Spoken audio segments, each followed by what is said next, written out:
Hey,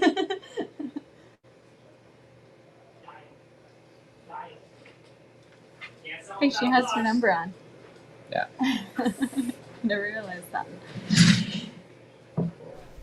Happy One Wheel Wednesday, everybody. My name is Scott Mendenhall. Welcome to a YouTube channel where we do a podcast every Wednesday, and we try to bring you up to speed on what's happening in the world of one wheel, all the things being dropped, all the new things created by some of the greatest creators out there. Today, we're interviewing an amazing couple, one of our favorite couples on this channel. They are known for progression. They progress the sport. The way they just look at a trail and can see without even going down it, the best line. They have the ability to ride like nobody else. They are at the top of their sport. They are so much to root on. They are one of the fastest couples out there. We're going to ask them, how did the Race for the Rails 2023 treat them? We have the Mercedes and Austen Silva. How we doing? Woo. Look at that. We're getting right to you guys today.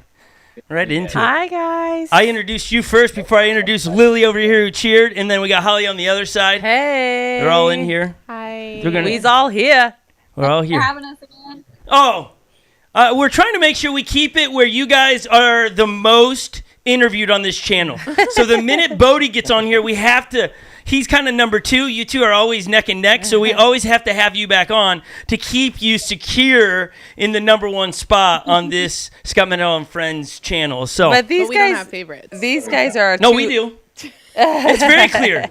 I told everybody my bracket when I filled it out a couple weeks. I cannot not put the Silvas in number one. Yeah, that's true. And it's not because they're just like they're our good friends, though they are. And it's not because they have some great dogs. They do. It's not because they can ride their one wheel, I think, the best, because they can. It's because we consider them friends and adopted family. And you just cannot not root for your family. That's right. That's what I'm saying. That's right. So we root for them. And Thank you. yeah, you're so easy to root for. You're so fun. Happy late anniversary. It was on Race for the Rail, right, this year? Yep. It was, yeah. Men's Day, yeah. How many years? 3 years. 3 years married, almost 8 together. Boom. Amazing. What's your marriage advice for me? I'm a newlywed. She's new. She's got like almost 3 months under her belt. Yeah. Clear communication. That's the Yes. biggest thing. That's a Yeah, good for one. Yeah, we're working on that. Yeah, good. Okay, that's funny that you say that because Scott and we're 22 years in, and we're awful at communication. Well, if you'd keep up with me, we'd be fine. Maybe not I don't think awful, anyone but can keep up with you. it kind of seems to like go in cycles. Like, okay, sometimes we're really great at it, and then all of a sudden it's like a span of what? What just happened? That's Okay. probably the most consistent answer, though. I will say that. Yeah, no, but she adds a little detail in there that makes it even better. Clear. Clear. Yeah. She Clear. didn't just say communication because that's generic. Clear is a Clear. good adjective there, describing word. Great job. Well done. Okay, how about you, Austin? good. What would be your 3 years in? What would you give to a 3-month-old newlywed? I'm a baby. Ooh, I mean, that would have been mine, but probably, explore some hobbies, try to find some things that you enjoy, spend, more time together. It's a good one. My daughters cheered You on that guys one, live- Austin. They're cheering over there on the tech table. They're clapping for that. Find a hobby you can do You together. guys live that one out really well. Yes, you do. Yeah, Super for fun sure. to watch. Her husband's going hunting this weekend. I guess it's time for you to saddle up some fatigues, put some paint on your face, go get it done. Kill Bambi this week or something. Yeah, and then next weekend he'll sling some weights around the gym with me. There you go. Yeah. There you go. Okay, let's talk about it. Let's talk about, you guys had a run up to Race for the Rail talking about weights. You got into CrossFit. Yeah. Are you still doing it, or did you already retire the barbells? We have not been in the gym in the last couple of weeks, just with practicing and traveling. But we're not fully retired. We miss it, and we can't wait to get back to it, We're honestly. looking forward to getting back, yeah. Okay, that's good to hear. Does Very Lily's? retired. It's a partial retirement, taking a It break. happens. You got to recover off season. You gotta. Yeah. Is there such a thing for you guys as Flow Fest just ended, right? Is there an off season now? Like you're gonna chill for a while? Well, they're going to come to Windman. Oh, yeah, you have Windman. Yeah, we will be at Windman. But last year we did kind of take the winter off a little bit. This year it's not gonna go that way. We're going to be in the gym. We're going to be doing more CrossFit. We kind of slacked on our diet a little bit, like being on the road and stuff so much. And honestly, like, I'm not gonna lie, it's been a little painful. Like getting, what do you mean being disciplined? Like getting the discipline to have a good diet? Is that painful? Is that what you mean? Or What part of it is painful? No, being off of your diet and like just realizing how much like energy you have from like we take certain supplements and like we're eating a certain way or like eating too much. I'm like, oh my God, like I'm so bloated right now. What have I done?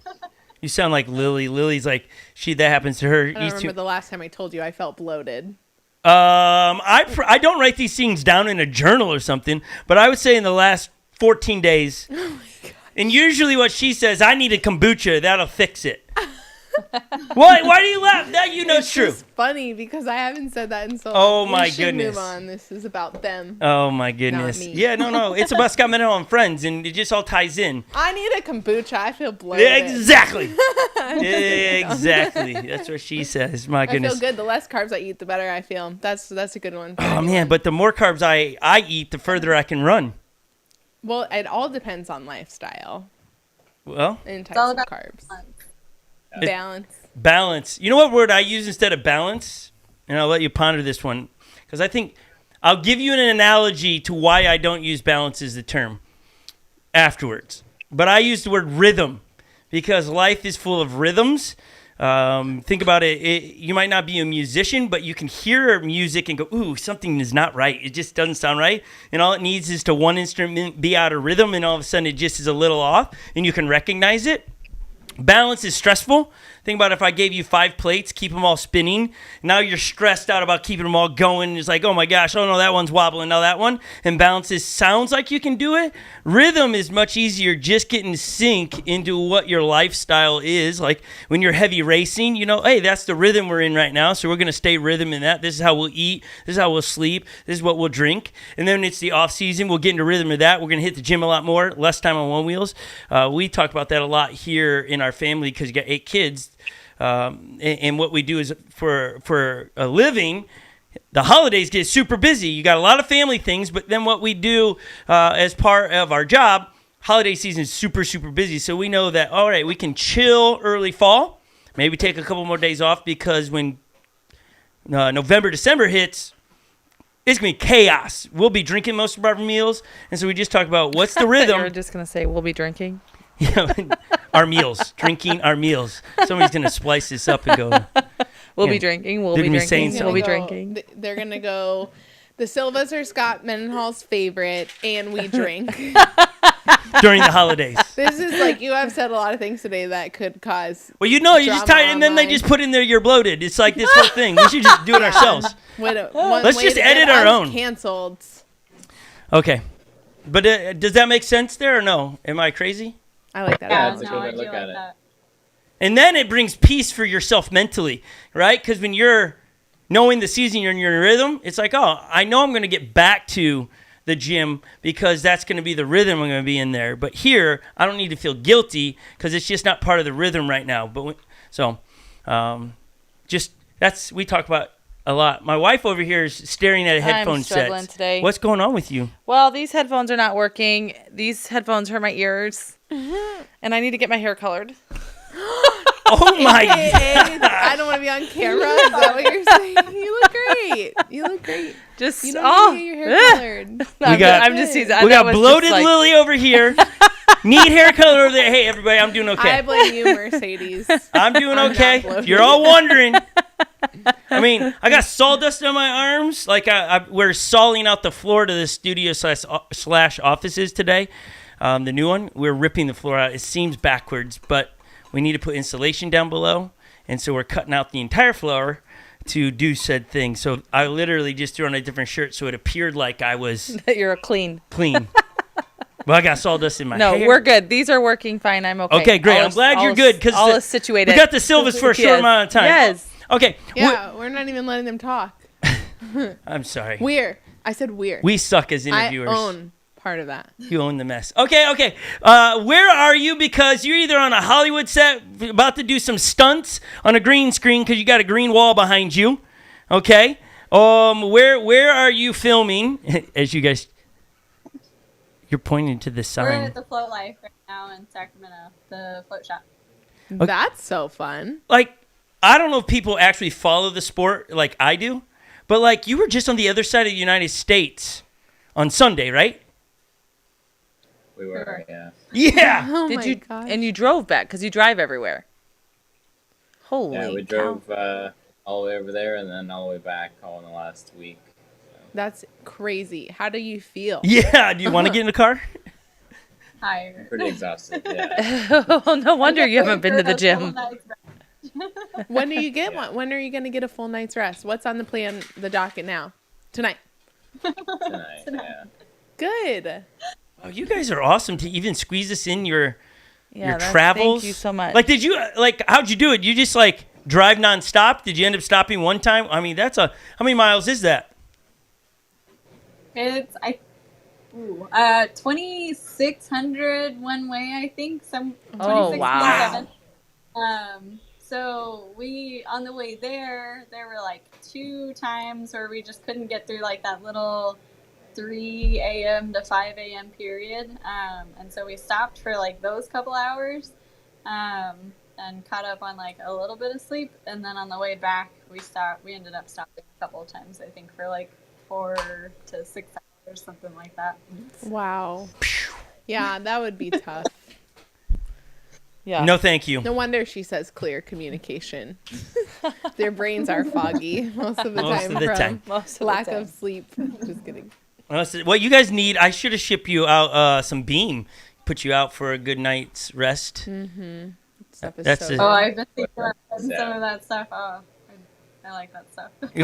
When we got to hang out at the beginning of summer, now it's the end of the summer, when we were out at the Rider Summit, I have Beam. I like it because you can recover faster, and it's all natural stuff. Well, I shared my bounty with 2 of my good friends. Actually, the whole house, I think I gave it to. Oh my god. Everyone got it, right? Yeah, you put the whole house down. I did, yeah. The whole house. We were all sleeping. You guys are annoying. Let me hook you No, up with some. I did. I'm just kidding. Well, everyone needs to go to bed right now. Nope. I was always the last one up. I can see you sharing with everyone. It was I just can like see you being the last one up. I was the last one up. Jeff comes in after, like, he's out doing his thing. And then he comes in, and we had all had a cup. And I just remember him coming in and going, "Oh, what? We not friends?" That's what he said. Instead of going, "Hey, can I have some?" He's like, "What? Are we not friends? Everyone else gets some." I was like, "Jeff, you weren't even in this vicinity to offer." That guy. That was good times still. It Good felt times. so good. It was like cinnamony hot chocolate. Yeah, it's Yeah. so good. Oh, man. It is good. They release a flavor at Christmas that is a white peppermint mocha, right? Whew, that's so good. That It's does like- sound A good. peppermint white mocha. It's like drinking Christmas. That's what it is. It's delicious. like, it's awesome. When we get some, I need May- one thing. I got to get some. maybe they'll release it towards the beginning of October, and when you come out here, we'll share some of the bounty with you. Great. We gotta, after off screen and stuff, we need to lock down the dates you come in and free up our calendar, make sure we're free to take you to more places to ride around the Twin Cities and actually take you some cool places off one-wheeling side of things just to see the city. And we need to get you a Juicy Lucy, right? Yum. Icon Historics just said yes in joint voices. Okay, let's talk about Yeah, this we'll past. actually have oh, more than day this time. So love it. It's beautiful right now. Hopefully the new studio will be done and you get to see that. We'll do a live podcast with you potentially. I don't know. We'll do something. We'll film All the things. all the things. We'll jam it all in. We'll make sure you get sleep though. Okay, let's talk about this past weekend because that's the most current. All right, you guys roll out there. Again, I don't know how everybody that's watching this podcast, I don't know if you're into the vibes of one wheel as a sport. You should be. It's very entertaining. It's up and coming. I think what's so cool about jumping into one wheel as a sport, the racing league, is that you'll be able to say 10 years from now when it's mainstream, I was there when it was just starting out. I helped form it as a spectator and stuff. It's pretty fun to watch all the different athletes and how they're training and how this couple that we're interviewing today is upping the ante of what it is to be a pro one-wheeler, that I do think the days are behind us, or moving behind us, where you can just show up to a race, hop on your one wheel, and think you're going to get close to the podium. That you got to have a large commitment to what you're doing, and the Silvers are doing a great job at that. Recently now in North Carolina, right? That's where it was located? South Carolina. Yeah. North Carolina. Okay, tell us how the weekend went. You guys went out there to try to win the overall points of Race for the Rail, correct? Yeah, that's correct. Okay. So we were Mercedes had the lead up until Race to the Rail, and then she was still within reach. And after Race to the Rail, I was within reach, so we decided to go out there last minute instead of sitting around the house. And yeah, try to get those series champion trophies. But yeah. Yeah. I hear in your voice the just a little disappointment in it. What happened this weekend? Tell us for those that didn't follow it. How's the race set up? Is it similar, like you have heats and you got to keep progressing through? Is it an enduro side? How is this race compared to Dirt Surfers, Oak City Shred Fest, all those different ones that are happening? What's the difference, and how did it all play out for you guys? So there was like 130, 150 racers total signed up. We all went on a time trial course, and the top 32 for men, top 8 for women, and 8 for the other classes all qualified for a head-to-head racing. It was a course that was specifically built for Float Life Fest. It was downhill, maybe half mile. It had a nice 3-4 foot drop in the middle. And yeah, I mean, the course was a little narrow for head-to-head racing. There was only one fast line. The races are up on my YouTube if any of the viewers want to see the course itself. But yeah, basically it was head-to-head brackets. So I think I had a total of like 6 or 7 races, and Mercedes had 2 or 3. 2, yeah. One was because the other competitor didn't show up, so one was a ghost ride. That's what they call it. So you just run it by yourself, and then the other 2. How was that like you still had to compete even though they forfeited, they didn't show up for whatever reason, you still had to go down the... You had the option. Okay. And it was because from the time that they stop practice until you're actually racing, it's kind of a long time to wait, and so it's good to get on the trail and kind of see it for what it is during that time. Yeah. We only had a couple of practice runs too, so it was nice for her to be able to put some practice in. A couple of my first races, I was still checking out some new lines, kind of using the easier races as practice. You mentioned something in there that's worth talking about. You talked about maybe it was a little bit narrow for one-wheel racing. For head-to-head? For head-to-head. And that's kind of what the sport's coming down to, especially Race for the Rails, pinning 4 people head-to-head.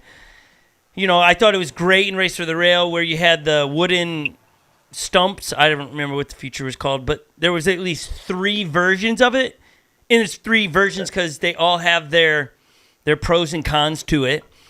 Do you think even if we made a course that was wide enough to hold everybody, 15 feet wide, do you think there would ever be in a way to have each of those lanes be equal, or will there always be a line that's just far superior than others? Is there a way to do it?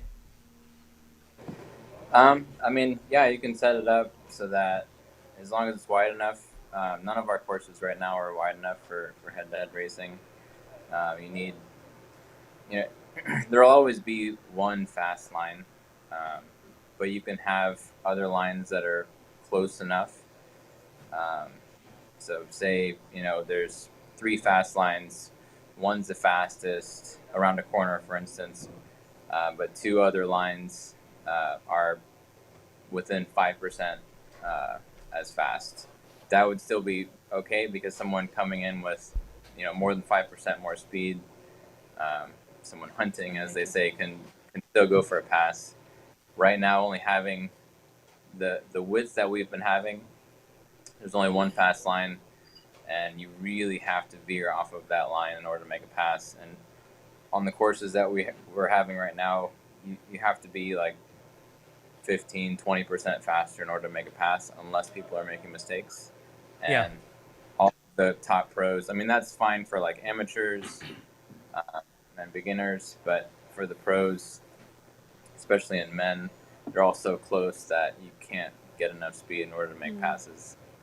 So that's something that's not entirely true, because we're talking to we Austen watch Silva. you who I mean, I get what you're saying. I know what you're saying. It's harder, but you made Race for the Rails this year. Like, if there were rewards, like are those superlatives? Where you get like, you would have to get something for most aggressive rider, most impressive passes. Like good. Yes, I understand what you're saying, but you did. I mean, you made the races. Like, it was so cool to be here with all of my friends and family, and we watch and just like, no way, he just passed like that. It was awesome. I don't think there were many other people passing on Race to the Rail. Not like that. No. You were like a little. Austen had a really good pass. Yeah, we should. Yeah, Luke Austen did have a really good on the bridge. Did he do it on the bridge? Within inches of the edge of the bridge, yeah. Yeah, he would get a superlative too. The crew made a bridge that was whatever it was, 8 foot, 10 foot wide, but going into the bridge, you could take 4 or 5 people wide and ride it together if you want to, but going into the bridge at speed, there's only one fast line. There was one line that was like this big. Yeah, Yep. It's entire width wide, and that's why, on such a wide bridge that, Luke only had inches on one side, the actual fast line is much smaller than the width of the bridge that they made. Yeah, I remember having you out here on our property and had you ride the berm we have, which is a unique berm for our property. And I just talked about, for the kids, it was like teaching them, listen, there's one line on this thing that's the easiest and fastest and safest. All the other lines are a little precarious. And so literally you can take on these wooden features, even the one from Race to Rail, and just do a chalk line all the way through. And if you stay on that line with enough speed, you're stuck to it. You don't have to worry about anything. That's some of the interesting thing to our sport, is I don't think you can ever get away from the one line.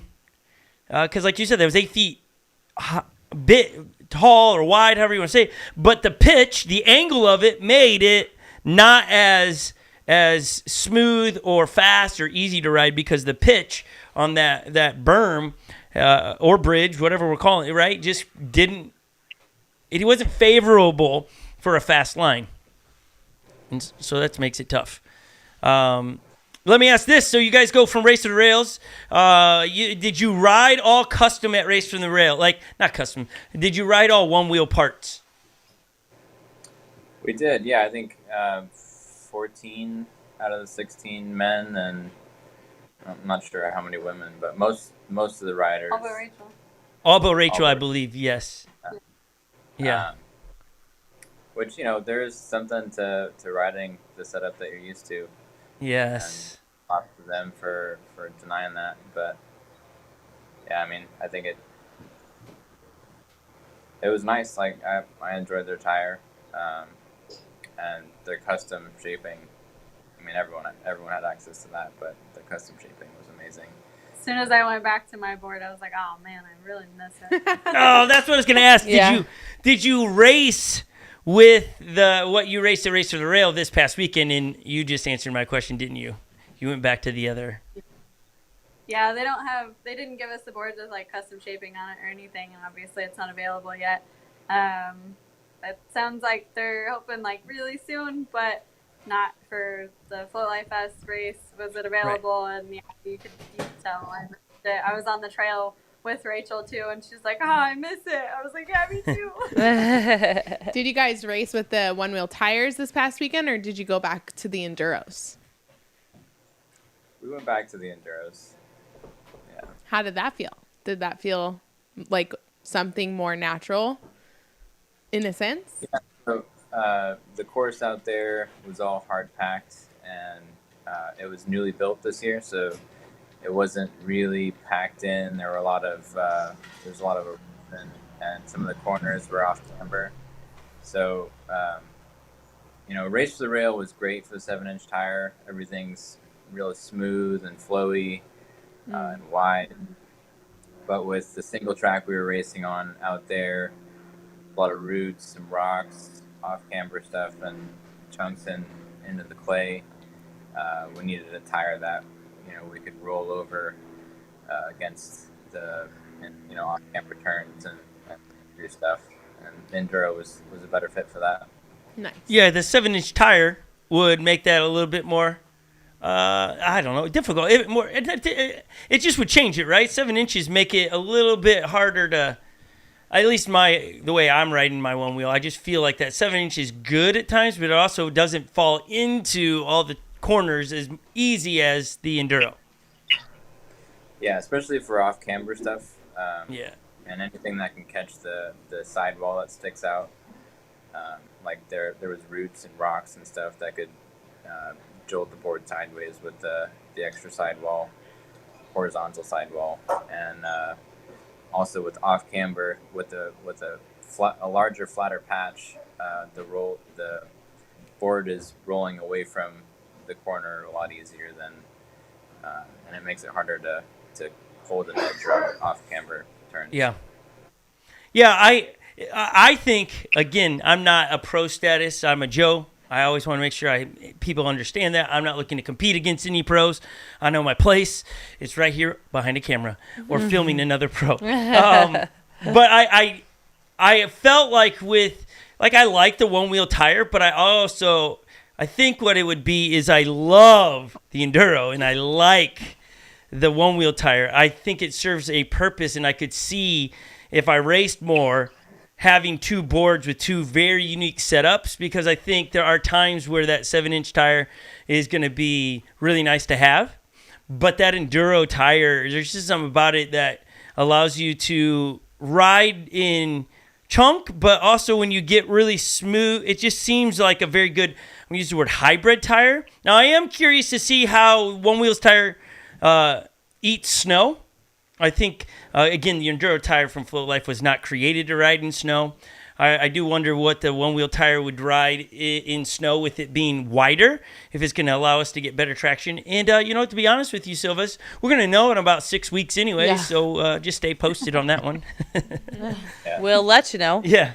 I mean, last year when we were at Windman, there was snow falling when you guys were up there. It could happen, or it could be 80 degrees that weekend. Who knows? That's the beauty of the fall to winter transition. It's a war, and sometimes winter wins. Sometimes fall can hold on till December. We will find out.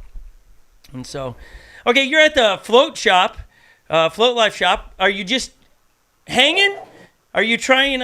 You picking up some of those new hubs that they're making? What's the? There you go. For those at home, can you please let them know what that is, instead of like they're looking at that going, "What is that?" I know. So this is the 5-inch hub that the Float Life is releasing. They're not ready to ship quite yet, but we're gonna get these on our boards, and we're gonna test these very vigorously over the next week for them. See if we can break them or if they hold up sturdy. That's awesome. Right. 10 or 15 here that are going out to all the pro team members that we're going to do some final testing. Yeah, and then what tire is that? I saw that in the wide shot. What are you holding? Yeah. This is a Vega tire. I'm not sure what model it is or whatever, but I was actually just looking at this as you were talking about snow. And it looks like There- Hey, Jeff. Just a cameo. Love Jeff. Just a cameo. I'll join in for a bit. What's up, guys? We talking freaking 5-inch hub right now? We are, yeah. You wanna give us the breakdown on it? Like, wait, are you Yeah, putting the come on. Vega on that Mercedes, or is that just sitting there? Yeah. it's just sitting here. That's the Here we Come go. on in. Here's the mastermind. the Join mastermind. us. How are y'all? Do you? Am I the only one on the screen now? What's going on? No, it's because they got to get tight. We can Yeah. go to the full shot and you'll see it. But Jeff, please tell us, what are you drinking at the moment? Is it a little bit of kombucha? It was a kombucha, but I try to drink the same amount of water as everything else that I drink. So like a cup of coffee, I have to drink a cup of water the same size first. So I'm on water this rotation. Then I'll do another booch. Yeah, you guys have it there on tap. Do you have kombucha? for sure. You do. That's cool. Yeah, we got a booch keg, and then we have another keg next. Yeah, like Another one. are you creating your own kombucha? Or are you getting someone's kombucha? This one is someone else's kombucha. We got a really great booch distributor around here. Yeah. But there may be something in the works right now. We'll see. I could see that. Got some There you go. bacteria working over We, there. if it's shippable, we put it in our fridges up here for sure. We like kombucha up here, little booch up here. Lily, I think That's Lily's name. Yeah, Holly gave Lily the name Booch because Booch. she drinks so much She kombucha. drinks so much Yeah, not kombucha. because my maiden name is Wiener. Yeah, last name. Yeah, I cannot believe that Float Life has never sponsored you with the last name Wiener. Well, it's too late. The I know name it is changed, gone. but they missed it. Like that's totally in there. We Yeah, blew that it. would've We been- blew it. You blew it. really You for blew sure it. did. Okay. But hold on. So how about the other keg of stuff that is not mentioned, but we probably know what it is? Is that your own? Or are you bringing that in as well? No, we're bringing that in too. Okay. Just seeing it. Okay, let's talk about this. We're putting it out there for anyone. We're open to a TFL ale, collab. You know. Love that. That'd be awesome. Okay, let's talk about this hub that you guys have created. This thing is totally opposite what we've seen a lot of people trying to do from making things bigger. You went smaller. What's the advantages to doing that? Sure, it's pretty obvious. I mean, if you look at like off-road vehicles, look at Jeeps and stuff, right? If you see a Jeep with 24-inch rims on there and little rubber band tires, do you think that thing's going off-road at all? You think it's a little pavement princess, right? Right, It's gonna right. ride like that. It's gonna be terrible. So, a big rim on a vehicle, especially one that doesn't have suspension, if you're trying to ride it off-road, doesn't make sense at all, right? Yep. So going smaller makes a ton of sense. And the nice advantage of the 5-inch is, there's a ton of off-the-shelf go-kart tires that you can get. Like this Vega, for example, Maxxis has a tire, Burris has a couple tires. Over in Europe, the 5-inch is actually a really popular go-kart size. So, we could have easily built a 5.5-inch rim and it would have already come out like months ago because it would have been a quick, easy turn and burn. But by going 5-inch, we don't have proprietary tires anymore. Obviously we're going to build the best 5-inch tire. We've already built one that's pretty sweet. We got another one coming right now. But, if you're cheap and you just want an easy tire that gets it done, $55. You go get yourself a great treaded 5-inch tire and you're good to go. So that's what's really nice about it is we're not really like strangleholding the community into having to buy a certain specific tire for a Yeah, that's proprietary super rim nice. tire that literally doesn't exist anywhere else except on this vehicle. I don't know who you're talking about there, but I'll have to think about it off camera for a while. Who has done that to us? Yeah. Anyway, No- so it gives you a ton more suspension off the road. It opens up a whole new suite of tires, and this is awesome because way back in the day when we originally started switching one-wheel tires out like 7-8 years ago, Yeah. there was all these tires, and it was like, oh, have you guys tried this one? Oh, this one's great. Try this one. And it was everyone discovering new tires, figuring out what's awesome, and now we're going through that all over again with all these new 5-inch tires. So that's going to be really fun to see the community trying new stuff. Being like, oh, did you guys know that this company makes a tire? Let's try it out. So that'll be really fun. I think that's the number one upgrade that you can do to your one wheel that drastically changes the ride of your one wheel. I know there's little things we can do. We can change the back foot pad and all those things, but that tire drastically changes the ride. And I do miss those days from XRs where you could slap on all kinds of tires and go, this is my Goldilocks. And so I think your team, Jeff, as you're jumping in here, you guys are killing it. You've done a great job to give us as a community the ability to find our Goldilocks because it's all different from everybody. And it's great to be able to jump on all the different things you've created for one wheels, like a new hub, and everything else you guys drop. I mean, it's fun to watch what you guys. Every email I read of yours, because you never know what you guys are dropping. So great job. Yeah. Thanks, Scott. Appreciate it. You should know what we're dropping. We're bad at keeping secrets, man. Like, Future Motion's so good at keeping secrets of what's coming out, and we're just like, whoops, We're always joking, like, who's the mole around here? Like, our secrets are always getting out, and it's like, yeah, it's usually me. You're passionate about what you do. Yeah, it is what. That's because you're excited about it, and I think that's what makes it kind of fun. But it also naturally creates hype to it, Jeff. Because you start hearing through the grapevine, oh, this new thing's coming, and you're like, what? Is that real? And that just creates your own hype that people now want it more than I think if you just all of a sudden surprised everybody and they're like, oh, how long have you known about this? And you guys, your team does a great job of it, and can't wait to see what you guys continue to create. A fender would be really nice for winter. What we'll do is we'll just chalk that up to genius marketing, not Jeff not being able to keep a secret and having a big mouth. It's definitely the previous one for sure. I totally think it is. I think it straight up is. I like, even as you're trying to play it off, I still think most of the things is strategically done. It's just the opposite of what most people would do. And so if it's not, great job. If it is, great job. Either way, it's a win-win. Great. Yeah, you're great doing job. So good. That's what you want to think. I ain't gonna stop. Just keep giving the people. Hey, what I gotta they want. know, and maybe I've missed this, Jeff. While I got you, when is a fender for the W's coming out? It's out. What are you talking about? It is? How did I said if I missed it? I've not seen it. Please. You're about to see it. Let's go. Drop top. I missed it. Bodie's talking about all this coming out, and then I missed an email apparently. I suck. We dropped it low key. It's only in clear right now, but we have black and a bunch of colors coming out in like a couple weeks. But That's why you missed it. It's low key. You should definitely get one. Yeah. There's the lid. Oh, yeah, there that's you the go. lid. There's the lid. I'm gonna wait for the The black lid. one. I was almost, I kind of like the clear. with snow approaching and I don't have a fender. I was like, crap, I'm gonna have to go back to stock because I don't have a fender. Can't ride in snow without a fender. Okay. These are soft. We were working on these for a minute. We did like 6 different prototypes for it, I think, but it's dialed now. You know, to be honest with you, Jeff, and this is for anybody that follows any of the stories years ago, when you guys dropped the very first slight version of that fender, I got one. Remember that back in the day when you dropped one and then all of a sudden, whoops, can't do that anymore? I was lucky enough to get one.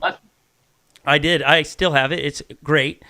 I almost wondered if that happened again because I just missed it somehow. I was like, oh no, they can't release this one either. What are we going to do? So I'm glad that it's not happened yet. I don't think we're going to run into the same issue though. It's significantly different. Yeah.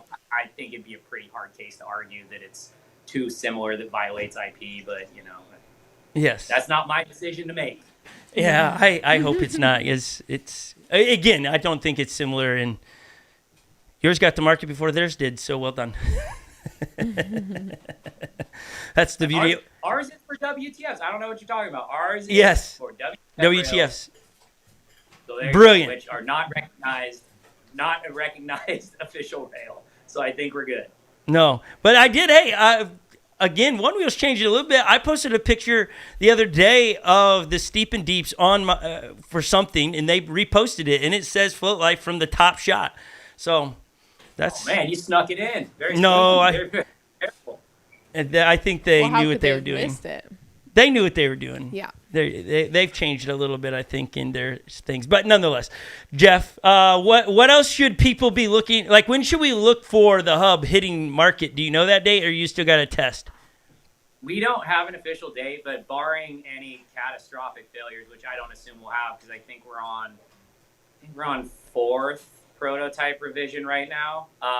It should be pretty darn soon, man. We got the process completely down for manufacturing. Everything's totally dialed.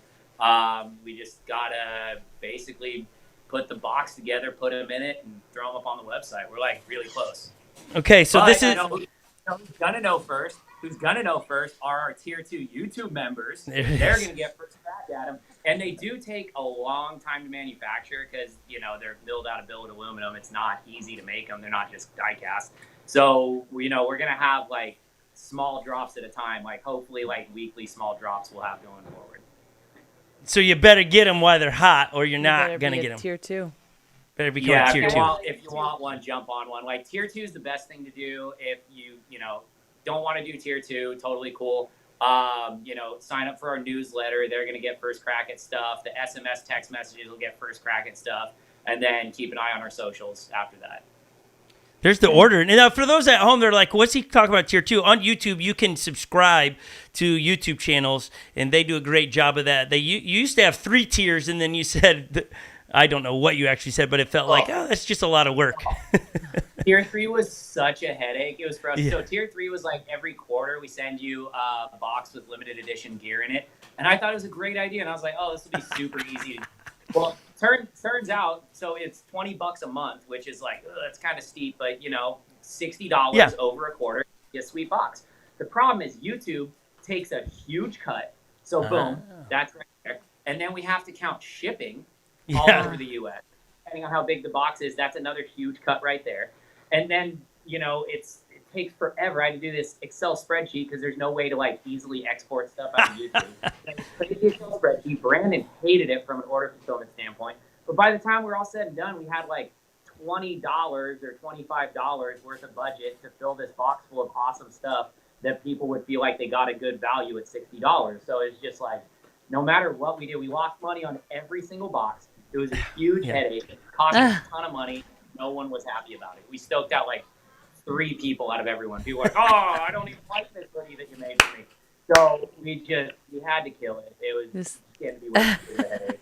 Hey, gotta know when you gotta end. Yeah, hey, I always say dismount the dead horse, right? Don't keep riding a dead horse. And so I would have to say I've done that plenty of times. I got a great idea. Let's start doing this. And then we do it. And it's just a train wreck. It costs you more time and money than anything. So, yeah, I figured that's what was happening. I was going way different in my head. I was like, oh, this would be so cool. It was not as cool as I was hoping. So, I don't know. Maybe we'll bring it back in the future and cut YouTube out of it or do something. Or maybe we'll do like, you know, maybe we do like 50 or 100 limited edition like boxes every quarter that we just throw up on the website. Once they're gone, they're gone. I don't know. Yeah. We're still playing around with some ideas, but we're so busy right now. I don't even have time to like. You could do like 12 days of Christmas in a sense and just do it for a limited amount of time. Like have people sign up for, like their gift could be 12 days of Christmas for somebody. Like they purchased for another rider. I like that. I like that idea. Oh, we did have a new idea this week, though. We have Jeff's thrift shop up on the website. I don't know if you guys have seen this.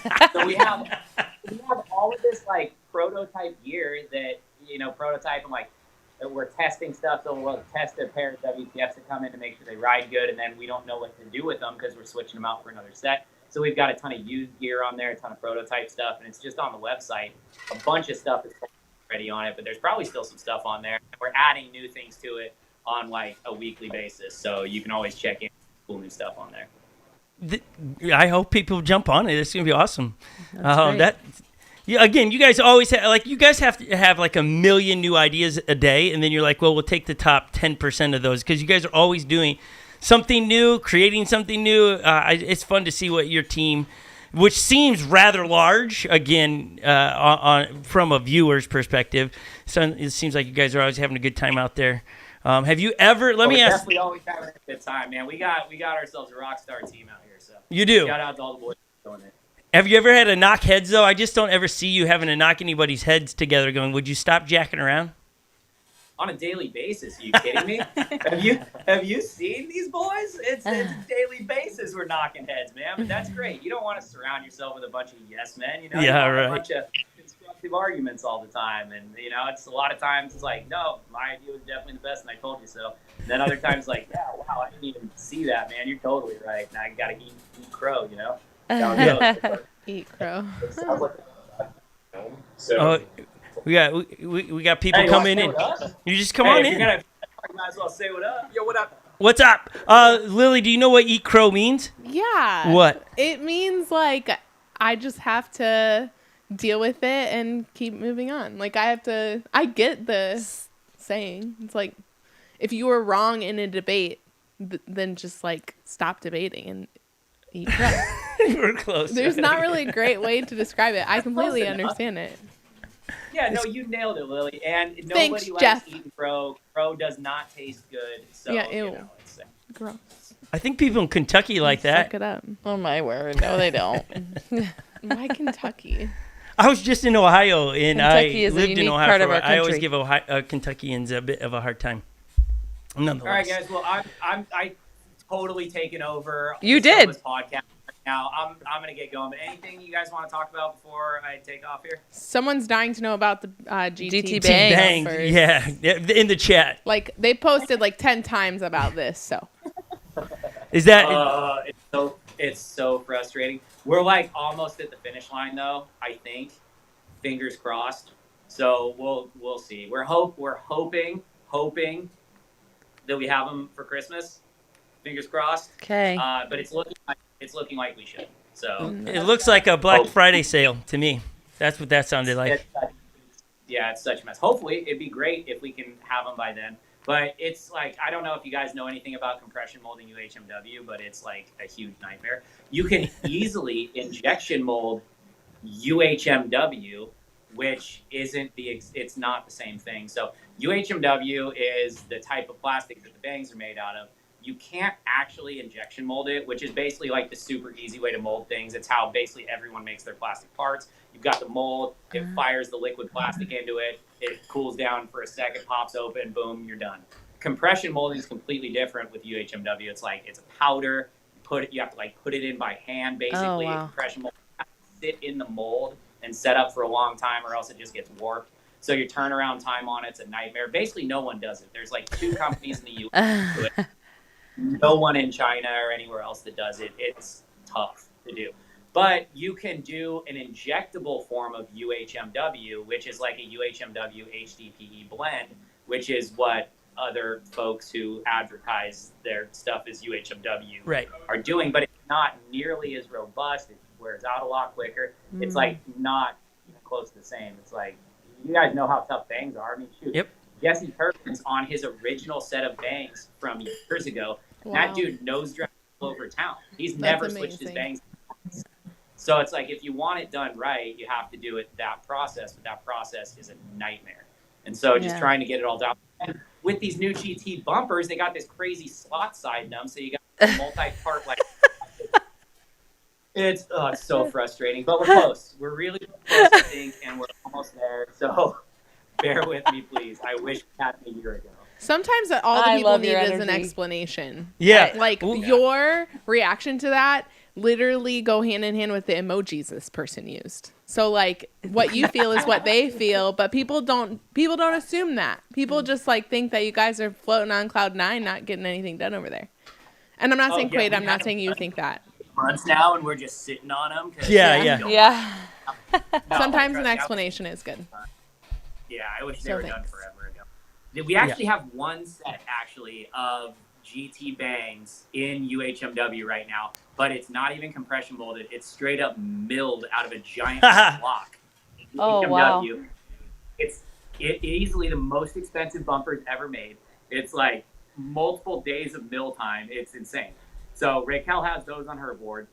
Ask her about them. They're freaking awesome, but those are the only set in business right now. Hey, it was fun to watch her race at Race to the Rail.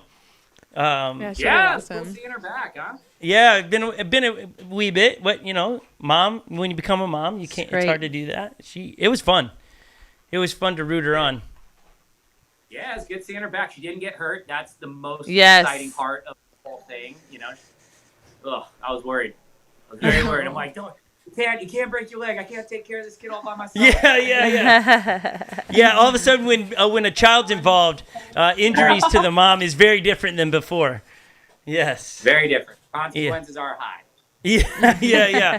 The lifestyle shifts drastically when mom cannot take care of a child, and I know that from a little bit of experience. So yes, keep moms healthy. That should be a bumper sticker. Well, That's it.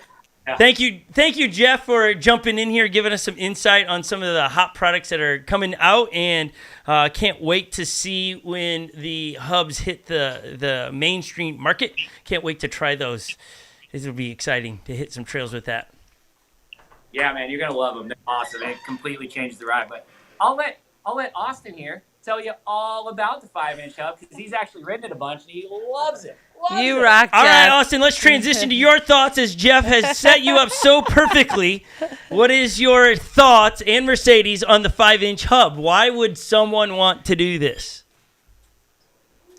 Well, I mean, if you like riding trails, there's nothing like riding a 5-inch hub. Going over routes, like off-camber turns, chunky stuff, like we just experienced at Float Life Fest. It just eats it all up. It makes your ride super cushy. Yeah, I mean, you have like, 3, 4, 5 times the amount of volume of air in this tire than you do in the other one. Like, Yeah, look at all that rubber. That is all your suspension right there. Yeah, and I'm sure you've like hit a rock that you haven't expected, and you kind of like feel that jolt of Yep. it either hitting your rim or if you're smart and you have the rim savers on. It's very jolting, and yeah, this like you really don't experience that on. Even with the new tire that Onewheel has out, like it's a little bit better, but the 5-inch just makes it like you feel like you're riding on a cloud. It's pretty cool. Yeah. I found with the one-wheel tire, I started out with about the same PSI I put in the Enduro, and I went through our trails here, and I'm not a guy that drops off much, but I dropped off what I'm comfortable with, a 1 foot drop or something, and I felt that it just bottomed out on me. I was like, ooh, it needs more air. Though it was wider, you don't have that thick of a sidewall on the 7-inch, right? What you got was the width gives you a little bit more of that cushion. And then I was like, man, it would have been awesome to have a thicker tire instead of a wider tire. And so that's what excites me about this hub is that it gives you that thick rubber. I own a Jeep. I would never put low profile rims on that thing. One, it would look ridiculous. Yeah. I like the concept. Like Jeff did a good job of explaining that because like for me, the common folk, it's like, oh yeah, that makes sense. I get that. I understand that you'd want. So does that, when your boys want a hub underneath the Christmas tree, does that mean you're going to spring for like 6 of them? I don't know about that. I'll talk to Jeff. Oh, you're so actually funny. Maybe Rachel will feel more for me, or Raquel will feel more for me, so that she'll. Because you're the mom. Yeah, because I'm the mom. It makes sense. Okay, let's move on, and because some people do want to know your take, Race for the Rail, and there hasn't been much put out about your guys' experience there. A lot of people saw it, so it would be cool to hear. Not to open up a bag of emotions for you guys, but to be able to have you just share. Through watching the races. Now, we were talking off camera, and Mercedes talked about you've only watched your race once, right? Is that about right? So we're going to get to watch it with you for the second time. Is that right? Yeah. I thought she was just going to say, no, I don't want to. Yeah, No. yeah. Which is understandable. No, I really watch it one time, but it's mostly because like whatever's on social media and stuff. Like I haven't gotten back to intentionally watch it a whole lot yet. But it's, kind of whatever's popped up on social media and stuff is what I've seen. And, it's not necessarily the first heat that is the most exciting to air. It's usually the final that they want to celebrate. So. Well, we did watch the final, and we've played that a bunch. But your Heat 1 has probably been played the most in this house. With tears. With tears and with just trying us figure out what happened, because we're so far from you, and we weren't trying to bombard you with like, oh, what happened? Like that wouldn't be cool.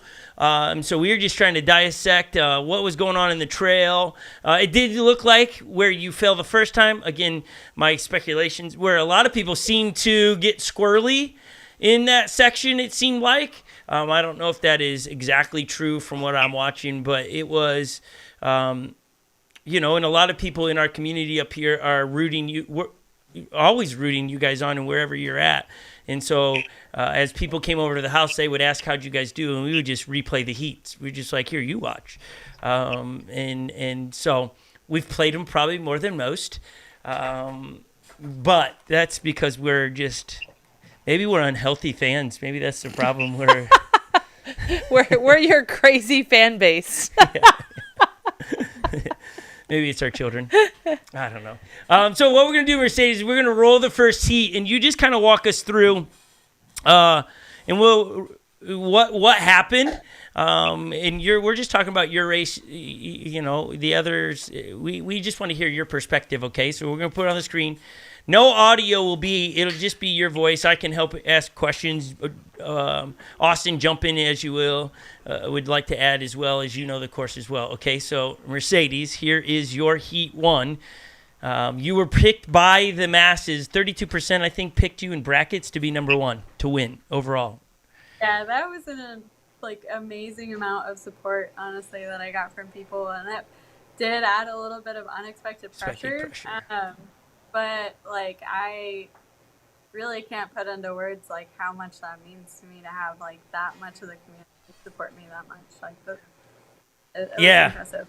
I mean, you won by a landslide by the people, right? Because I can't remember the next percentage, but I believe it was on the teams, was it? It was Cecil. She got second votes, I think. No, she wasn't in that. She wasn't in that. I think it was Rachel. Allie, Rachel Payne. Yeah. I can't remember. I just remember you, and it was well, you had, I figured that'd put a lot of pressure on you. All right, here's Heat number 1 at Race for the Rail. What's going 2 on. weekends ago, I believe it is, or 3 weekends ago. Here's Mercedes' first run. Walk us through. Let's hit play, ladies, back there at the tech table. Put up full screen. You're taking off. Great. So, this was honestly the Rachel fastest Cecil looks like she's in third, jockeying for second right there with K-Love. Mercedes Silva looks pretty calm and cool, collected. She got the whole shot, and that's pretty big. What we probably expected to see there. All right, so You're in the blue jersey, correct? Oh, my goodness. down. Mercedes Silva is down. Okay, let's rewind that Mercedes as a Silva's little down. bit of your K-Love, audio was great. breaking up as you were trying to talk there. We're going to start it from the... Sorry, I was just I can hear the Jack commentating it and stuff. But right here, this was probably the fastest that I had entered that single track. And I just wasn't, it's just in the moment and stuff, you don't really realize it. But there's kind of a shadow that it's right there. Oh, yeah. So there's a shadow over the trail, and I kind of went to avoid that shadow. And there's a rock that you can't see that's totally blended in with the trail. I wasn't really too worried about that moment, just because I knew I still had a pretty good chance of getting back on and catching up and stuff. You can barely see in the background though. Sarah fell, and I couldn't stop in time. I pretty much ran straight into her. Is that what happened? And we're going to bring that shot back up, Mercedes, right here, right when we're seeing the wooden trees.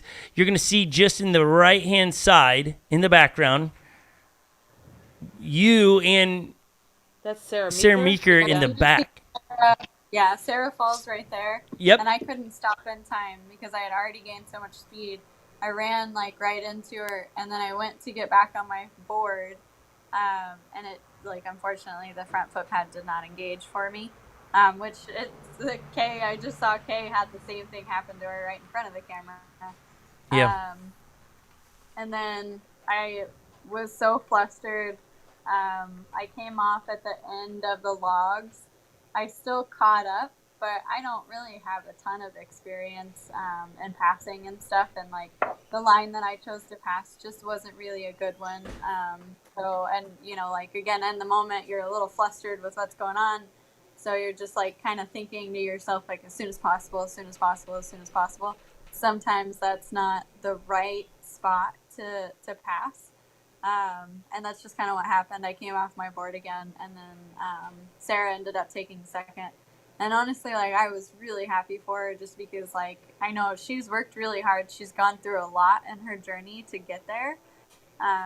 And so to see her and the emotions that it brought her was it was really heartwarming, honestly. Yeah, I'll tell you as we let this play out, because there's one shot that I in the last, 8 months, I've become quite an emotional guy. And so when I saw you, there's a shot where you just put your head into your hands. It did our whole family, and we were sitting on the deck by the fire watching this, and it was just silent. And so when you see yourself, what were you thinking when you crossed the finish line? Were you just angry? What was the emotion for you, as we're going to see? Because I think the crazy bit is as well, people just like lose the thought that you're coming in third place. There's Sarah Meeker coming in. Here you coming in from behind. You finish in third, which you're not that far out from second there, and then right there. Yeah. I shed a couple tears for you. Well, It was tough. yeah. Yeah, I didn't know that the camera. I hadn't watched enough. I didn't know the camera picked up on that. It was mostly just disappointment in myself. Yeah. Sorry. Mercedes, that was the first time that you didn't know that shot was aired. And I get that makes you emotional even now, but that makes your fan base fall in love with you more. Like, I was crying for you, and it just was like so surreal because as a fan, we spend so much time cheering you on, and we feel it with you. Yeah. We feel it with you.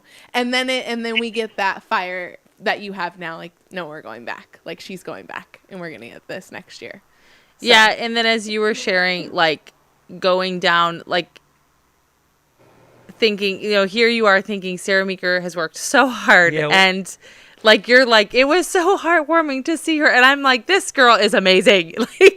Like you have worked your butt off to do the same thing, and yet you can, and you said it, you won me over ages ago, and, for lots of many reasons, but last year you had talked about just the camaraderie of these people that you are doing this with, and you're always excited for them, and you didn't change that at all again this year. Like, amazing. You are absolutely amazing to take the stance of being proud for somebody else and excited for them and celebrating for them, even though it was so hard for you. So you just are amazing. Amazing in all of it. Thank you. I mean, we have an understanding of how much work it takes to get there and everything, and like sometimes it just doesn't go the way that you had really hoped, and you have to accept that, learn from it a little bit, and move on from it. But like in those moments, you're happy for the other person because it takes so much work to get there. Yeah, and again, we admittedly, openly admit this here on this channel that we tend to really follow closely what you guys do because we love you guys so much. And not that we don't love other people, we're just closest to you. We have a great relationship with you. And so to have seen all the work you put in there, I think that's where we felt some of it. We didn't feel 100% what you feel. That's not what I'm trying to say. It's just we see the work you two do and your dogs do, and we want it really bad for you as well. Yeah, we do. We want to own a Mercedes and Austen racing jersey. Like a race for rail. So next year when they make them to sell, we're buying your jerseys. That's right. They should really do that. Yeah. I have to say they did a really awesome job on those jerseys. I do love them. And that's exactly what I thought as soon as they gave us our jerseys, and they were, they had them on display, and they did like a little story on them. I was like, oh man, they should really have those where like they can make them to sell for people, because they'd make bank off those Mendenhall kids. Yeah, the Mendenhall. The Mendenhall kids would totally throw. I mean, it would just tip the scales for you guys for sure, because that would be the first choice, and so. We would keep you guys probably the number one jersey sales for sure would be you guys just from this house alone. But the jersey, I can't tell you how much your guys' support really means to us. And for those at home, I was meant to be out there to be there because I wanted to film it and I wanted to help build the trails and all that. Life just didn't allow me to get out there. I wanted to be there to hug these two at the finish line or whatever needed to be done. And so the minute the races are done, from what I'm seeing on YouTube, and it started with you, Mercedes, just shooting a video really quick because you just wanted you to know that, hey, we saw you, right? We saw and knew that it wouldn't be the easiest thing to now watch all the other heats and stuff. And it's just... you got this. I always say things in those moments. Every setback is a setup. I think all the great stories out there are for those that fight through adversity and rise to the surface. And what I like about the two of you have all the makings of those things that you guys have fought for this, and you'll keep fighting. And boy, when you both lift the trophy up at Race for the Rails next year, or the year later, whenever it is, it's going to be amazing. Awesome. It's going to be crazy. You know what I mean? So, was it hard then, Mercedes, for you to hop back on a one wheel and go down a trail like this past weekend, or can you compartmentalize all of that?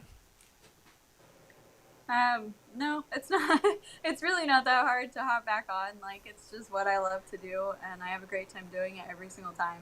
I took a couple minutes, and then I stripped off, my gear, and I went and had a great time that evening, and the next day going and supporting and cheering on Austen, and then the following week, it's like bolting across the country and back just to do it all over again. Even watching everyone else race, like, she got pro card. We both got pro card. So when Julian came over, he said he was super impressed with how quickly she was out in the audience cheering all her best on, happy for everyone else for the rest of the races.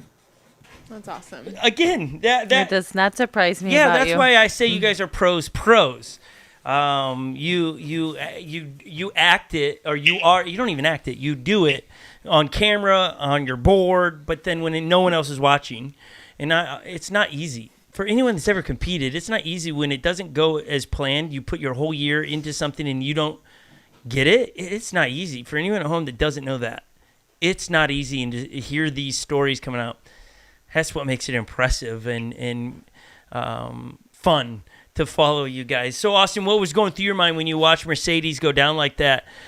You're watching it, I would assume, via the big screen there. Is that correct? Yeah, I was there in the audience, right at the finish line in the VIP with my grandmother and, all of our friends. But, I've been there, in 2021, I went super hard and got frustrated and fell and, got up, fell again, got up, flew off a feature and fell again. And then, the year before last, I went to conservative. So, we can train for Race for the Rail as far as like experience and physical fitness and, skill goes on the trails and managing our boards. But with all of the attention and like big screens, all of the cameras in your faces and, the announcements and the screaming from all the fans you can hear on the course, like there really is no training for that. And, myself, I'm just, 4 years in and just now starting to be able to focus while racing. Like, you only get 5 minutes of practice every year at that intensity, and that's at Race for the Rail. So I was really understanding with that, and I gave her a few minutes to collect herself, and we went and enjoyed the rest of the races. Yeah. Okay, so here's how we fix that for you. We'll pack up, move in our van, and we'll follow you and scream at every race. Oh, no, every practice. Every practice, we'll just scream. We'll send more dogs to chase you. We'll send kids to ride around you. Drones.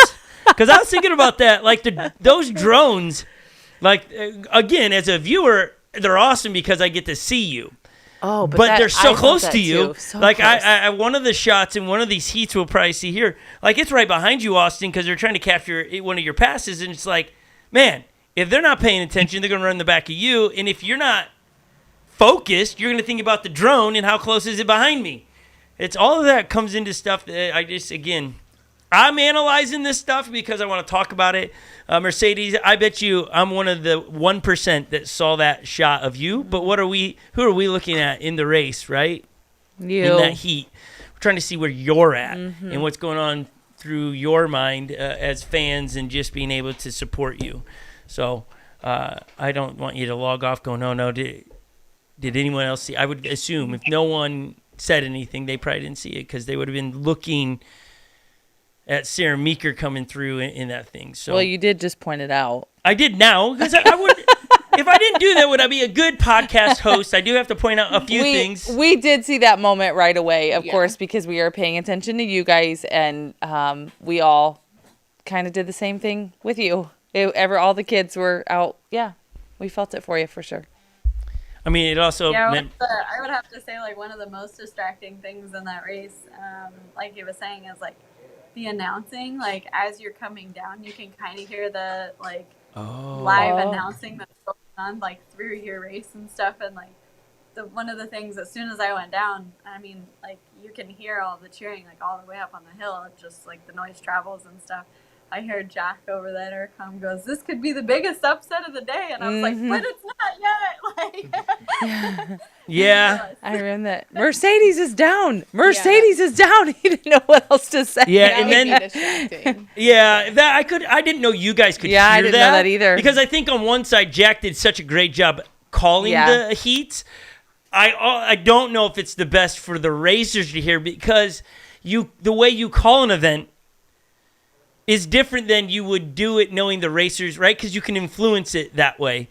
And so that's interesting that you can hear it that well.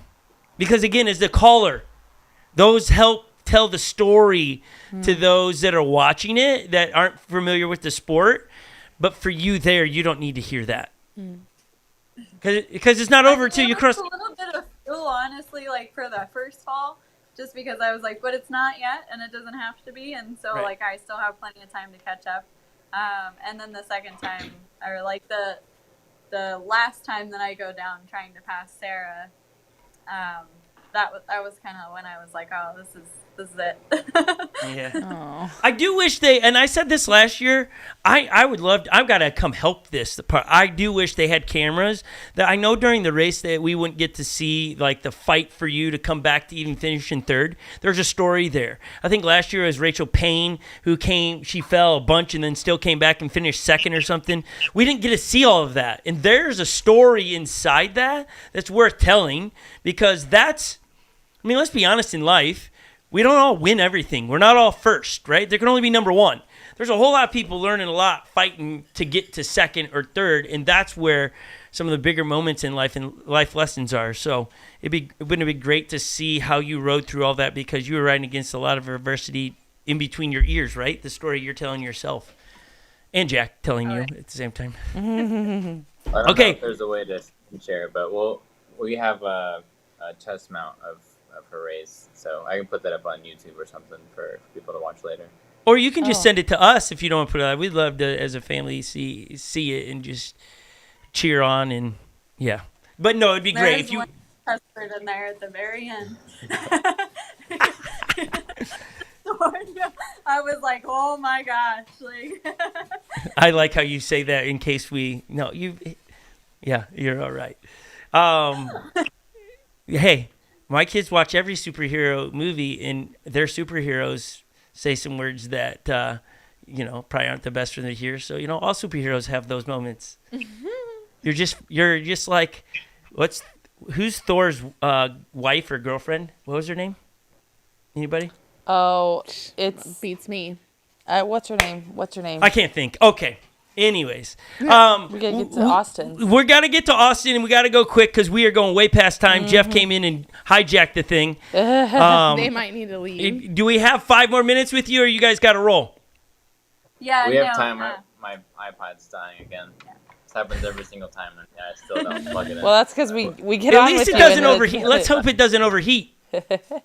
Yeah, when you drive it overheats.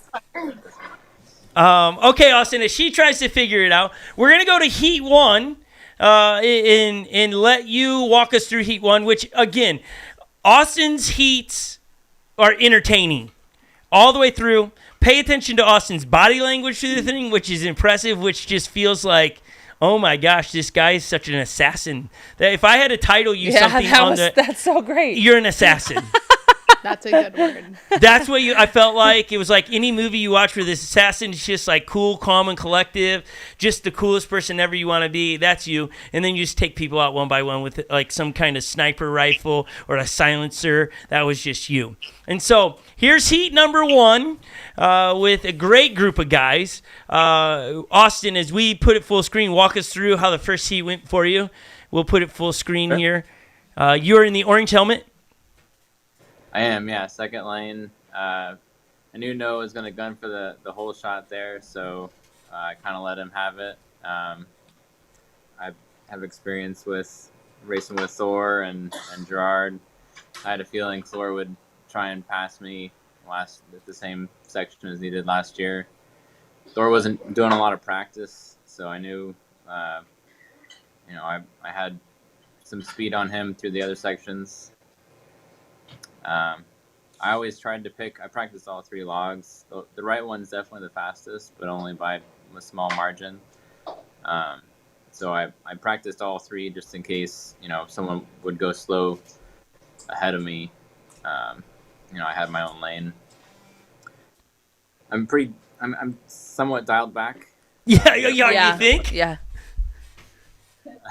I practiced, I've cranked it up in practice. I do a scale 1 to 10, and I slowly cranked it up to 9 in the last couple of days of practice, or the last couple of practice sections. On the last day, I was up at a 9. So just dialed it back to stay safe and tried to keep as close of a closed gap between me and Noah as possible.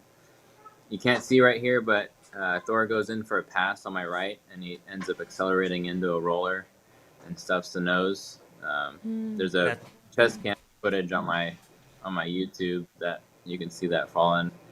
But yeah, right there, I look back in that corner and see that Thor's down. So I just dial it back. I actually dipped the nose right there. Why did you dip the nose? Was that accidental? I saw that. I was like, what did he hit? Just accelerating too hard. Yeah. So, Mercedes and I practice, full speed, shoving the nose into the ground to, train our muscles to pick up the nose after. So we try not to do that in races, but it happens. No, I had a moment there when I watched you. I was like, oh gosh, what is it? But you got through. But your body language in this one, I didn't feel. Again, it's kind of cool to hear you say you're just chill. Total. That's what I kept saying. Just chill. You're sitting up. You weren't riding that stance. The thing you taught me a year ago, your hands out front is kind of the throttle. If you're putting them off, you're going to go faster. Yours are just kind of laying there. You're just a little bit here, acceleration and stuff. So I thought you rode that one. As a fan, I'm watching going, this guy's got more in the tank. This guy is going to...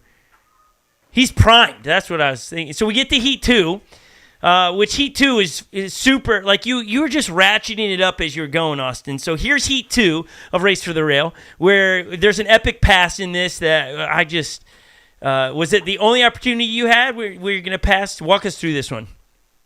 Yeah, there are not a whole lot of opportunities to pass on this course. So right here, I thought I was in second, and Luke came out of nowhere and pinched me off right there. Which is really impressive and ballsy because you're going into a single track, one lane. If you go in too wide, one person or both people are going down. I had the fastest line through a little rock session there, so I kind of carried more speed. I love this part. That acceleration. What's that? That acceleration there was incredible. Rewind that just a little bit. That acceleration of you, Austen, that looked calculated when you just come right into the logs. Look at this from the drone shot. You just like, poof. Look at you. Yeah, so I just broke last. I've got a breaking point in there, and it's easy to get caught up in the race and just focus on the person in front of you. And I'm not sure. It looks like Jafari kind of cut in front of Luke to both, so they both took that right log line. So I kind of got lucky there that, Jafari kind of held up Luke in that instance. And then, yeah, this, when he tried to pass on the bridge, that was super sketchy. But impressive. couple inches. Yeah, impressive. Very. He was a couple inches from the edge, and that was probably a 6-7 foot drop that he could have fallen over. And yeah, right around here, Luke's like, "Oh, it's you and me. Let's take He's this. saying that take to it you? easy." Yeah, and then right here, I think he went a little too right. There was some hidden chunk right there, and yeah, he just kind of went off the line and stuffed it in the nose. And then Jafari got caught up, and then Luke tried to get on, and his board wouldn't engage. We weren't able to make any modifications to the front foot pad, so unfortunately, if you did come off the board, if you weren't really careful with how you put your foot back on it, the board, had some issues engaging. I think several people had that throughout the race. Yeah, the sure start is a game changer.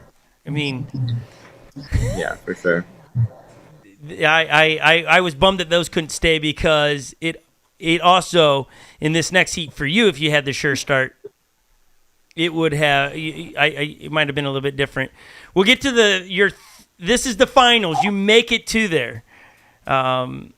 All chill up to this point. The assassin is about to be unleashed. I love here that. That's with so great. epic pass. I think I'm gonna make I need it. Next jersey I make, I'm gonna make you out as the assassin in somehow. Be great. Make everybody superheroes.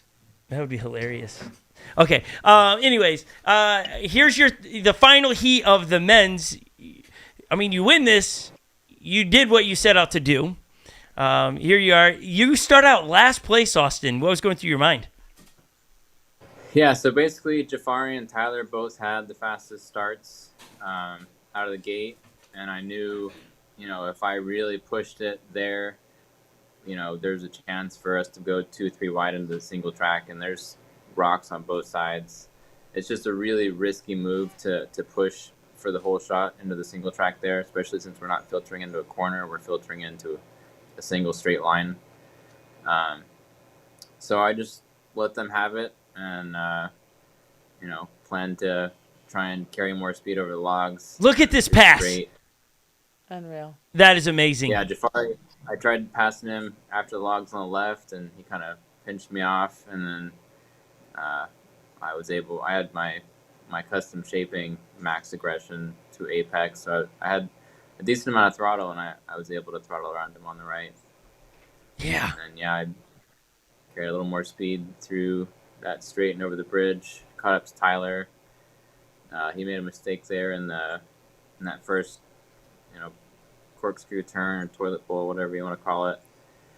I just stayed on him right here. He blocks the inside, takes up that whole corner. And right here, he starts to go side to side, trying to block me, sacrificing his own speed, but trying to block. And then right here, you can see me kind of go back and forth, trying to see where he's entering this corner. And he starts off on the left, so I figure I choose to go on the inside. We contact each other, and he ended up going down to the left, and I missed the berm by a couple feet there.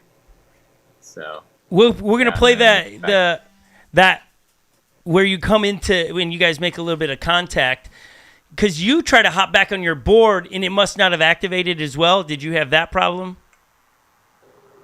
Yeah, we both got back. He landed right next to his board, but I ran back to my board pretty quick. We both got on at the same time, and as I get on, right there, it cuts out. And you fall back off, right? Yeah, and then I get back on 2 or 3 more times, and I couldn't get the sensor to engage. That's why I'm so far back. So we definitely would have had a fight if I, was able to keep the sensor engaged.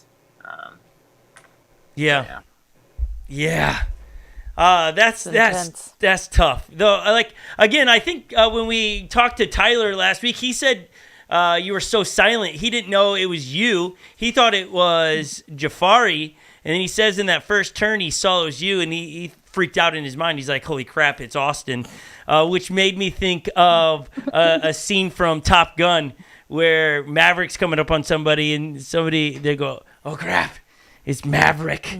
And so that's why I kind of labeled you the assassin, because you're just silent. Like, I think that's one of your qualities that is admirable, because I couldn't stay silent if I was coming up on somebody.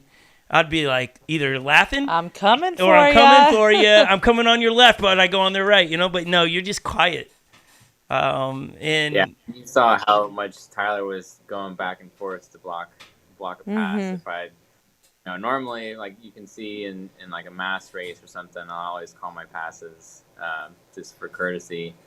But if you do that in race to the rail, I think it just make things more difficult to pass. Yeah. Yes. Yeah. Well, for yeah. sure. There's a little bit of race. Like again, in races, there's always a little bit of strategy with inside rules and stuff. What can you do? Sometimes people go, "What can I get away with?"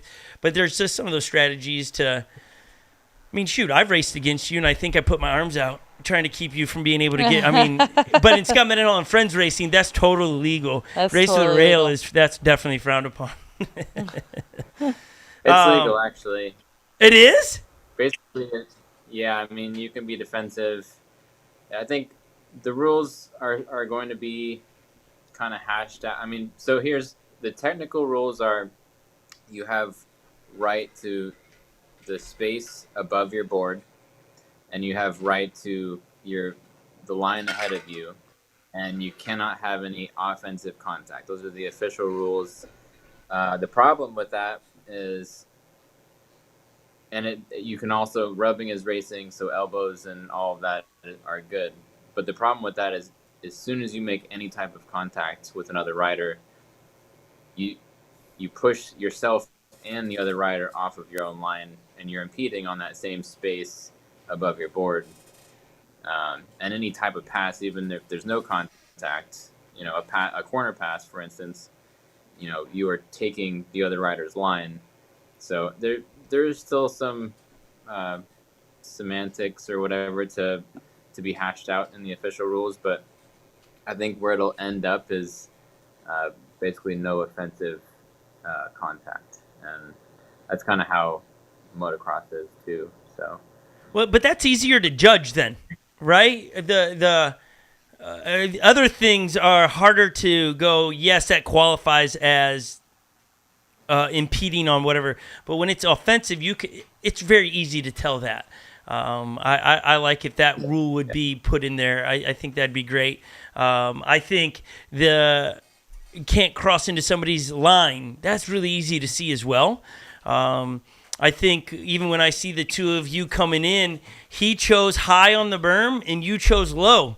Well, just because you chose the high, which, that's a tough spot to be. Again, spectator watching it and doing a little bit of my own racing and different things, that's hard to keep a straight line coming around.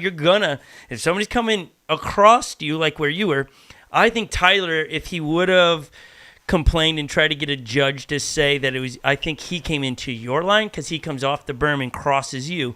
That's what brings the nudge. You staying on you're on the inside. You were going to stay there until. Yeah, so motocross, basically, it's a little bit different because of the physics of the board. Like, any contact you make with somebody else, you're impeding your own balance. Yeah. And I mean, you can see when there's contact between me and Tyler, like both of our boards go in opposite directions. It's not like motocross where you can come into someone's line and, basically cut them off and keep riding. Like, you have any serious contact in one wheeling. I don't think there'll ever really be offensive lining and offensive contact unless there's like a lot of emotions. Because if you go, I mean, you can see it in like rumbles and stuff. If you go and push somebody, like you're going to push yourself off of your own board. So, but yeah, in motocross, basically, it's judged by how what the positioning is going into a corner. If it's a corner pass. So if both riders come in at the same time in the beginning of the corner, then pretty much all contact is fine. But if you enter late, if you're behind someone and they're going around the corner and you enter behind them late, and basically the only way to make a pass is to cut them off or do a block pass, then that can be ruled against you. Yes, but that's not. I mean, that is not what happens in that turn. You were staying tucked in the inside until there was contact, and then you can see both of you go in polar opposites. It's like magnets, opposite of magnets, and you just went in two different directions. It was unfortunate of that. Our house went from to oh no, Get up! yeah, we were screaming so hard. But I said this off camera, and I'll say it again for everyone listening. If there's a silver lining to it, and it doesn't make anything, is that I know you'll be back because you're not done. I said I could have seen the two of husband and wife duo wins first place. You ride off into the sunset. But I think there's more to be done, and we can't wait to see what you guys do, and whatever we can do to get you to the finish line next year. If that means we need to bring our kids and scream at you at some of the locations, chase you with dogs and drones, we're in. We would love that. We would love that, yeah. Well, we can do year, that. we only trained for 2 months, and, this year we're basically training right after Windman, not going to stop, so. Well, either you're... It starts now. Starts now. You're, I love either that. also, I was going to say this earlier, just didn't have time. Either your shirt is a small or your arms are jacked. Yeah. Because as you sit there, like my arm doesn't do it. Yours, you see, I got like this t-shirt room here, like it's all baggy. Yours is tight. I need to safety pin mine here. I'm going to safety pin it there so it looks like yours. Getting jacked. Just like that. Yeah, See? I go join some CrossFit with Lily. That's not going to happen. I run too much to do that. But I just am noticing you're jacked. It's impressive to watch you guys. Okay. Thank you guys for taking so much time. I know you're low on sleep. We love you guys. You're amazing. Can't wait to see you on your way to Windman. It's going to be so much fun to just chill by the fireplace outside and chat and laugh and make new memories. You guys are awesome. We are just like you. We know the best is yet to come for the two of you, and can't wait to see you guys win Windman. Right? Both you won last year, correct? We did. We did. Yeah, so let's do back-to-back there. It'll be a lot of fun to cheer you on again. But let's not lose a drone this year. That was so distracting in my race. I remember, but I was going slowly in the trails, and Austen is just in the middle of the woods. I'm like, what are you doing? I lost my drone. It was pretty funny. Yeah, you came flying back down. I was down like in the hub area where everybody was at, and then you just like turned around and took off again. And I was like, what's going on? And they lost their drone. We got to go help. Oh, but okay. I had no idea where they were. Because you're just in the middle of the woods. I'm in the middle of the trail. I was like, how do I find these guys now? I never found you again until you had found your drone. So rescue mission didn't work. I figured out how to look up the GPS after, so that was pretty helpful. Good call. Yeah. I mean, I've lost my drone as well. I lost it in 3 feet of snow this winter.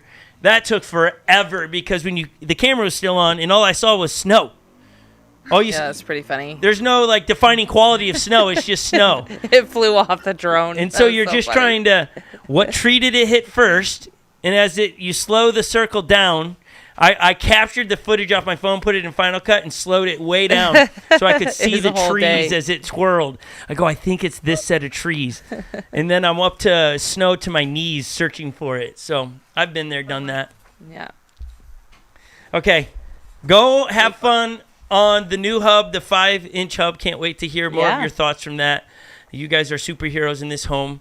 And we'll see you in a couple weeks, I think it is. So get some sleep, you two, okay? We love you guys. Thank you so much for having us. Love you too. Love you guys. Be safe out there. Bye now. Oh, man, what a great couple. One of our faves. Yeah. Great. I can't even tell you how it all began outside of an invite from a podcast. You know what I mean? Yeah, was that the first? Yeah, we had them originally on the podcast last year, I think right after Race for the Rail before or something. They were kind of ones that first started our interviewing the pros. Yeah. And then we're like, you should come out. And then they did. They did. And remember, they were like, we'll just stay in our car because they didn't know us. Why would you stay? Why would you go into a house with strangers? You know, whatever. 8 kids. There's no way you're doing But it. then I remember I said to Mercedes, I said, hey, it's no problem, like, throwing a bed together for you guys. Yeah. Like, you know, we don't have a huge house by any means, but we can make a place comfortable for you. So she was like, okay, we'll do that. And we're like, great. Bring your dogs, bring everybody. Yeah. Can't wait to run that back again. Yeah, and that'll then be we saw them a couple days later at Windman, so we got to connect with them there. And then it's been They're pretty wonderful. fun. Wonderful people. They really are. And so we have high expectations again and going into 2024. If you have any questions, who's going to be the number 1 seed in my brackets?